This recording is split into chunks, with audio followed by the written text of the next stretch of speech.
어제 우리는 이 말씀 가운데 하나님께서 고레스라는 이 갑자기 등장한 이 페르시아 왕을 통해서 이스라엘을 다시 회복시킬 뿐만 아니라 열방을 하나님께서 다시 이 공의롭게 다스리실 것이라는 이런 예언의 말씀을 어제 함께 보았습니다. 이 말씀이 이스라엘 백성뿐만 아니라 그 당시에 있었던 세계는 좀 충격적으로 받아들여질 수밖에 없었는데, 첫 번째는 이스라엘 입장에서 생각을 해보면 전혀 고레스라는 사람은 이방인에다가 하나님을 극히 잘 섬기는 사람도 아니고, 그리고 그는 사실 거의 이방 신을 섬기는 사람이었기 때문에 그가 어떻게 하나님의 대리자가 돼서 세상을 다스리고 우리를 회복시킬까, 이런 불만 아닌 불만이 있었을 것이고요.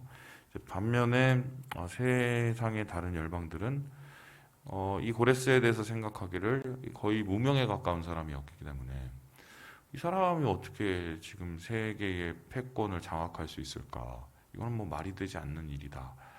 한낱 그 작은 나라에서 시작한 나라가 어떻게 이 지금 철권을 다스리고 있는 그 바벨론을 무너뜨릴 수 있을까? 이렇게 생각을 하게 된 거죠. 그런데 이것은 어디까지나 인간적인 생각이었고 하나님의 입장은 전혀 달랐는데, 주님은 길거리에 있는 소위 말해서 나무 막대기도 사용하실 수 있는 분이십니다.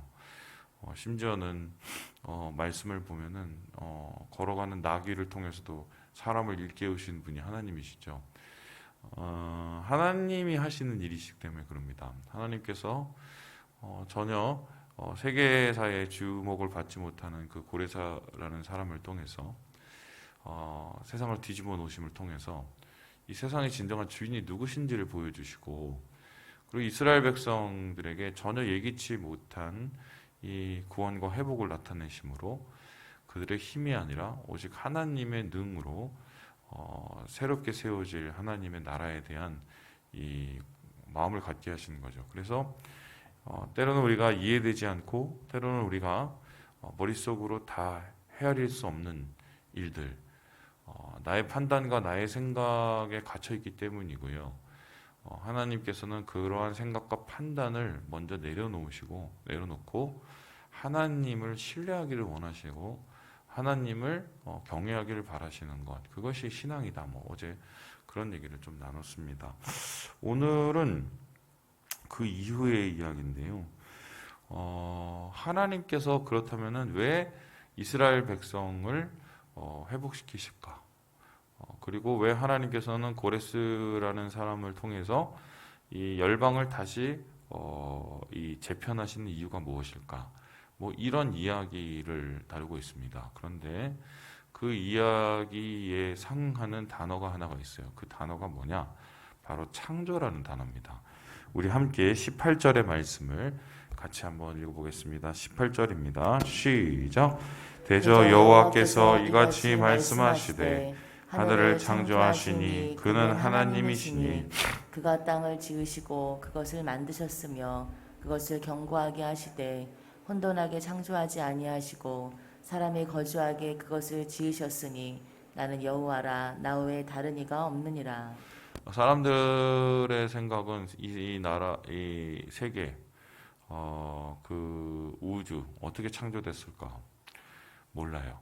그냥 우리가 지금까지 아는 지식은 어느 날 갑자기 팍 하고 이 작은 점에서 폭발이 일어나는 거예요. 그걸 빅뱅 이렇게 팍 터진다. 그래서 그 폭발한 것에서 엄청난 에너지였겠죠. 우리 상상 못할 그 에너지로부터 시작되는 그 폭발이 점점 커져서 이 우주를 만들고 있다.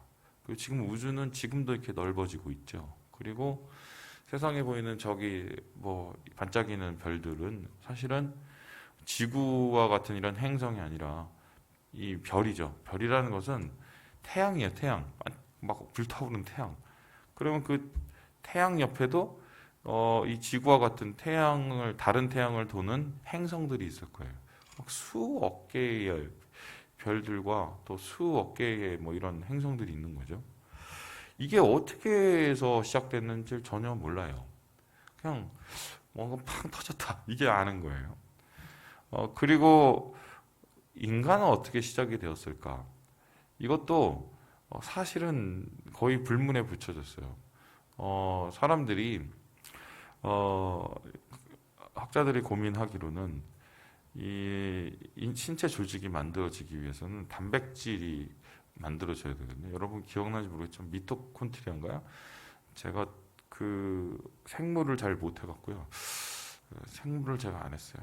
물리하고 화학을 했는데 그 미토콘트리아고 뭐 그게 그 생성이 돼야 이제 물 단백질들이 합치고 뭐 합쳐갖고 뭐 이게 뭐 유기체 뭐 이런 걸 만드는데 그 단백질인가요? 그 뭐 미토콘트리아인가요? 그거를 합성시키는 그 과학자가 있었죠. 근데 그 과학자가 무슨 뭐 어떤 성분을 뭐 이렇게 플라스크 같은 데다 집어넣고 거기다 강한 그 전기를 충격을 줘서 그 충격을 통해서 뭔가 이렇게 딱 하고 그 작은 거 하나가 일어나는데 그렇다면 그런 생명들이 창조하기에는 가장 기본적인 뭐 그런 유기체의 그 조합이 어떻게 일어났느냐 정말 그 같은 물질이 거기 딱 있어야 되고요.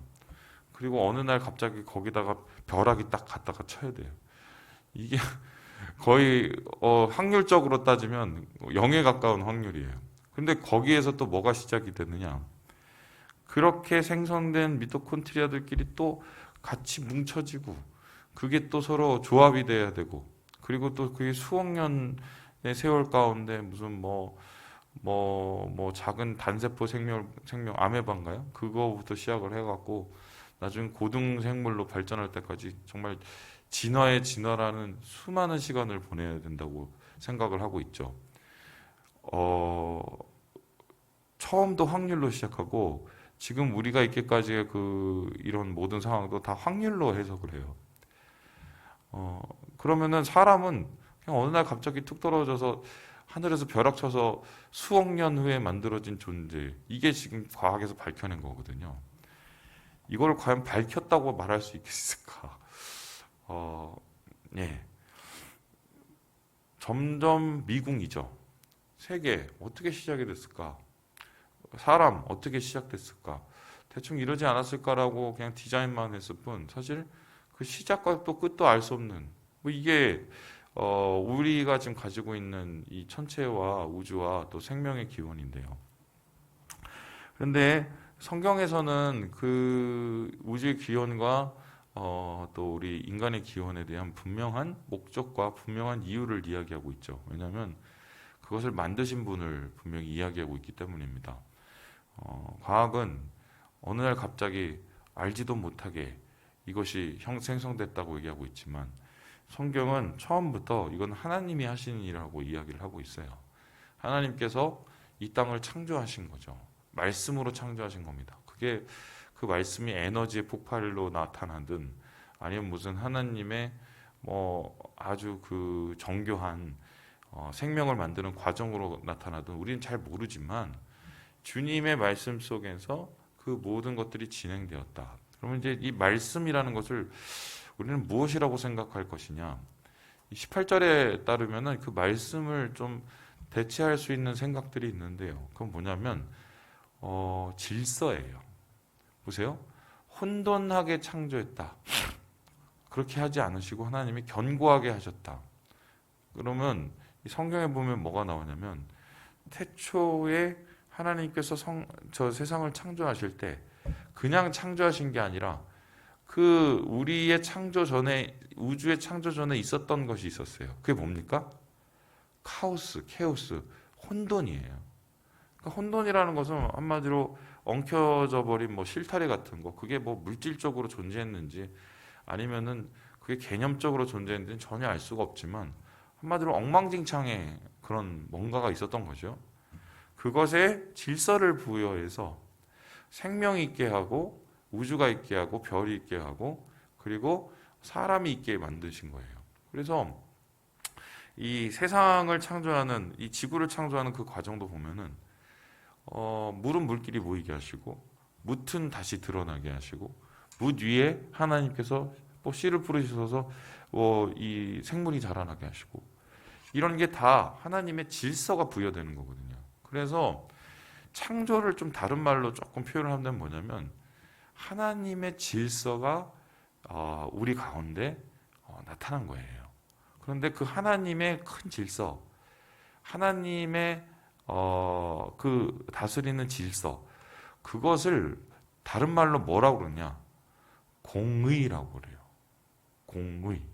그러니까 공의는 뭐냐면 작은 의미에서는 옳은 것이거든요. 바른 것, 맞는 것. 그러니까 공의의 반대는 불의예요. 불의는 뭐냐면 옳지 않은 거예요. 옳지 않다는 것은 어떻게 해요? 다른 기준에 벗어났다는 거죠. 하나님이 세워놓으신 기준이 공의이기 때문에 그 공의, 그 오름을 큰 오름을 벗어난 것을 불의라고 합니다. 그 불의는 바로 하나님에 대항하는 것이자 죄고 공의는 세상을 다스린 하나님의 질서입니다. 그래서 우리가 주님의 순종한다는 뜻은 주님께 순종한다는 뜻은 뭐냐면 하나님의 공의를 인정하고 따르는 거예요. 하나님께서 이 세상에 주어주신 질서를 우리가 발견하고 그것을 따라가는 게 그게 공의입니다. 지금 세상이 엉망진창이 되어가고 있어요. 제가 시베리아 뉴스를 봤는데 그 동토가 지금 다 녹고에 앉아갖고 그 뭐 38도 40도 이런데 시베리아가 그래서 무슨 또 이 해결되지 않는 막 그 기후 조건 때문에 하늘에서 벼락이 쳐갖고 그 이르크축구 예츠크축구 뭐 여기 이 지역에 지금 산불이 일어났는데 뭐 규모가 어마어마해갖고 이걸 뭐 끌 수가 없대요. 그래서 이게 안 번지게, 그러니까 사람 사는 쪽으로 안 번지게 지금 이렇게 보호막을 만들 뿐이지 그거를 뭐 도대체 어떻게 할 수가 없다고. 여러분 이런 일들이 왜 일어나고 있습니까? 지금 유럽에서는 뭐 갑자기 폭우가 쏟아져 갖고 200명이 다 죽어버리고 보셨죠? 다? 안 보셨어요? 이 세계가 지금 엉망진창으로 돌아가는 이게 뭐냐면은 이 인간의 추악한 탐욕 때문이죠. 우리가 에너지를 안 쓰고 살 수는 없지만 필요 없는 에너지를 막 사용했어요. 과욕이죠. 그래서 우리가 쓸 것 이상을 너무 많이 만들어내고 그 잉여가 결론적으로 세상에 많은 것들을 앗아가 버린 거죠. 참 안타까운 게 뭐 저희도 할 말이 없지만 세계의 에너지를 다 쓰고 있는 나라들 제일 많이 쓰고 있는 나라가 어디냐? 중국하고 미국인데요. 중국하고 미국이 제가 정확히 통계를 못 봤는데 거의 절반 이상을 쓰고 앉았어요. 그 사람들은 절반도 안 되는데. 근데 그 과도한 양이 사용되면 지구는 뜨거워지죠. 이 결과적으로 뭐냐면 큰 의미에서 따지면 하나님께서 이 지구를 맡기시고 우주를 맡기신 것은 우리가 잘 관리하고 잘 보호하라고 주신 건데 그것은 하나님의 공의를 따르는 거거든요. 공의는 과욕을 부리지 않는 거예요. 자족을 하고 우리가 있는 것을 나누며 살아가는 거거든요. 그런데 더 내꺼 이러한 인간의 탐욕이 지금 이러한 지구를 망치는 일들을 하고 있는데 이러한 일들은 지구만 망치는 게 아니라 인간의 역사를 계속적으로 망쳐왔죠. 이스라엘이 망하게 된 이유도 잘 살펴보면 그들이 가지고 있었던 불의, 하나님의 의에 반하는 그들의 의를 따르다가 결론적으로 하나님의 공의의 길을 버렸기 때문에 망하게 된 거고 그리고 세상이 점점 망가지고 점점 엉망이 되는 이유도 결과적으로 뭐냐면 우리의 의를 따르고 하나님의 공의를 버렸기 때문에 주님의 질서를 버렸기 때문에 생겨나는 일들이 바로 오늘의 현실입니다. 좀 뭐 오늘 따분하실 수도 있겠지만 세계사 얘기를 조금 잠깐 해드리면 여러분 이 중세 사회는 교회가 세상을 다스리던 시대였어요. 근데 그 교회는 하나님이 다스리질 않았어요. 교회는 교황이 다스리고 하나님이 안 다스려서 이건 뭐 교회도 아니고 무슨 저기 소나기에 든 교황 소나기에 든 사교 집단이었죠. 근데 어쨌든 그때는 하나님의 뜻대로라는 말이 그래도 통용된 때가 있었어요. 그런데 중세 시대가 끝나고 봉건 사회가 좀 무너지면서 이 이성이라는 것에 기초한 이 사람들의 사고가 발전이 됐어요. 그래서 그때 뭐라고 그러냐면 신은 죽었다.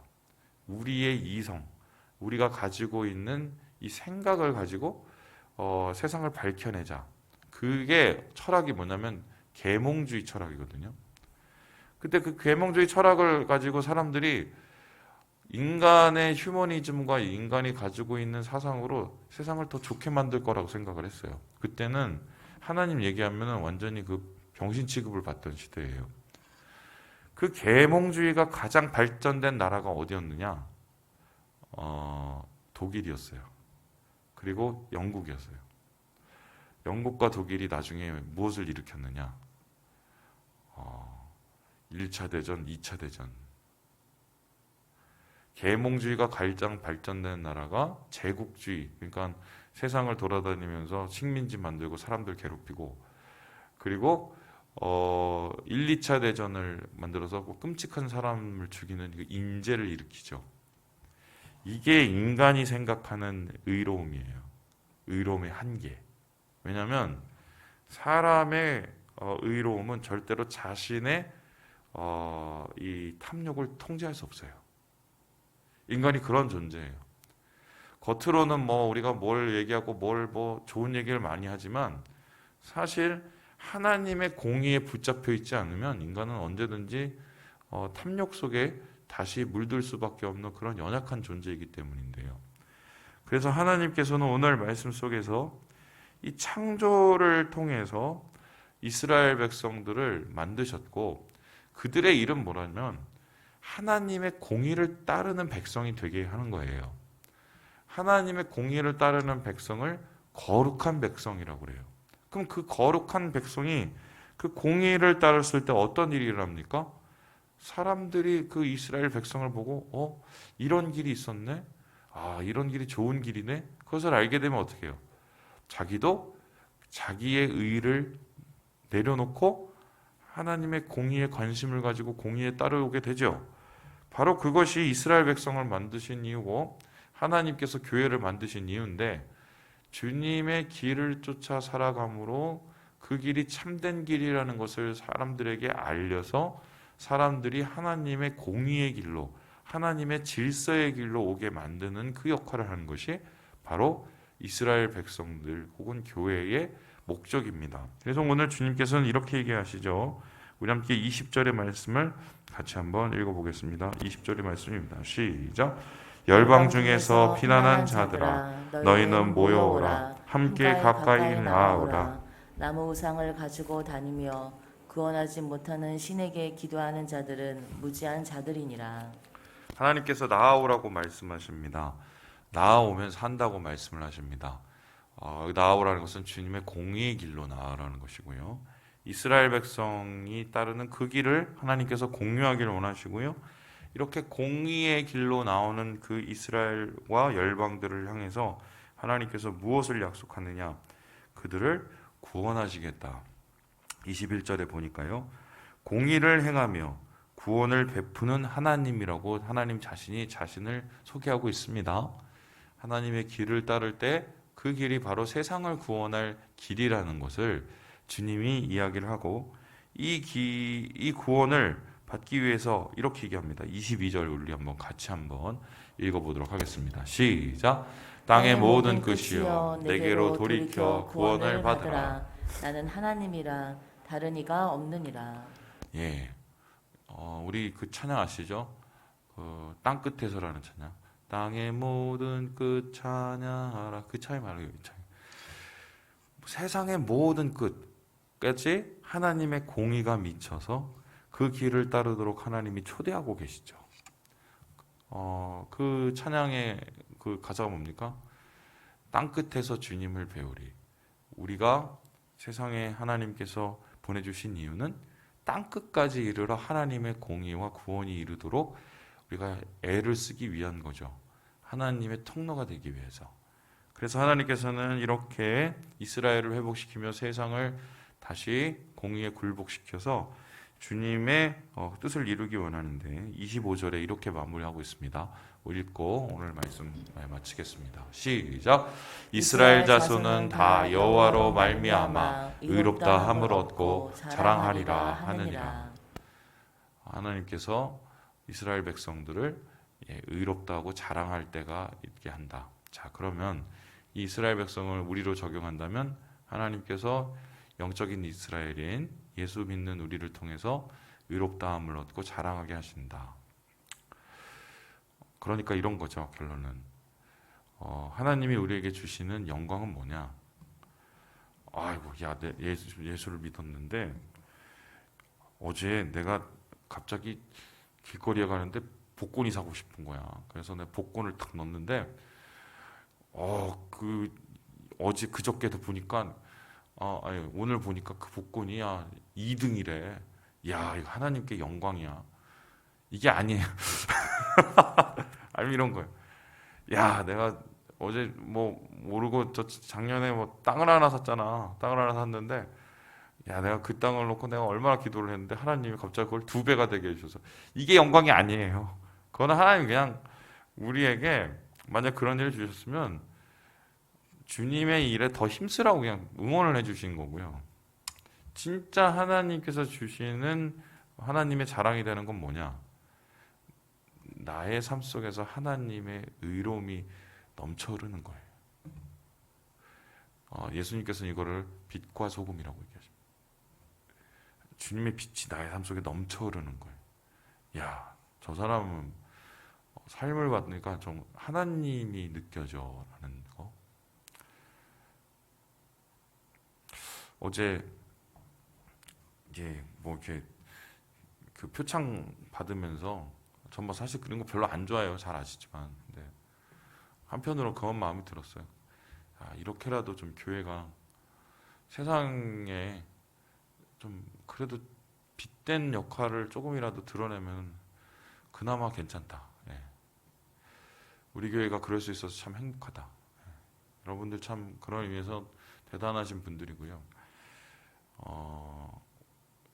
이런 일들이 앞으로 많아졌으면 좋겠습니다. 단순히 상 받고 이게 아니라 하나님의 칭찬을 받는 교회, 그죠? 주님 안에서 이러한 교회가 되는 우리 사랑하는 3일 가족이 됩시다.